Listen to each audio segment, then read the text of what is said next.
You met someone last week. You remember their face. You remember they told you a story about their dog. You even remember they were wearing a blue jacket. But their name? Gone. Completely gone. And now you are standing in front of them, smiling, silently panicking. Why does your brain do this to you? Here is something that quietly bothers almost everyone, but rarely gets talked about honestly. You forget names, not because you were not paying attention, not because you do not care, and certainly not because something is wrong with your intelligence. The truth is, your brain is working exactly as it was designed to work. It is making choices every second about what to keep and what to discard. And names, as it turns out, sit in one of the most fragile categories of human memory. Understanding why this happens does not just ease the embarrassment. It reveals something genuinely fascinating about how the mind organizes reality. A person's face tells you something. Their tone of voice tells you something. Even their posture gives your brain data it can use. But a name. Sarah does not describe Sarah. Michael reveals nothing about Michael. Your memory system is built to store meaning, not arbitrary tags.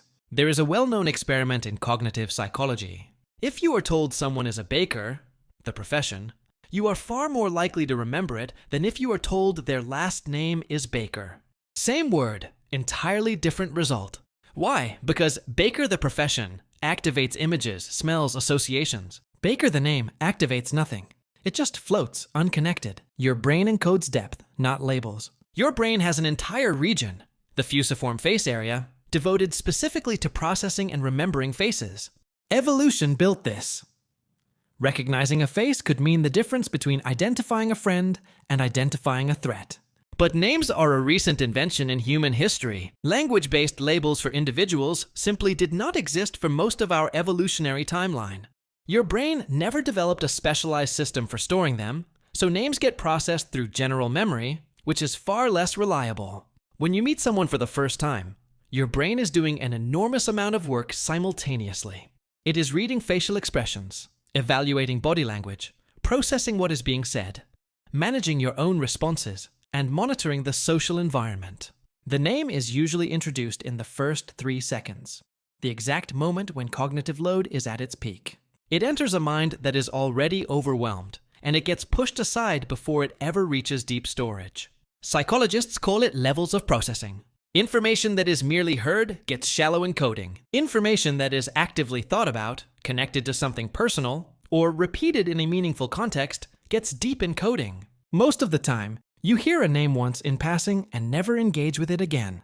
You do not repeat it. You do not link it to anything, so it fades, not because your memory failed, but because it was never truly formed. Even when a name does get stored, retrieving it is another challenge entirely. Your brain retrieves information through associations, mental links that lead to the target memory.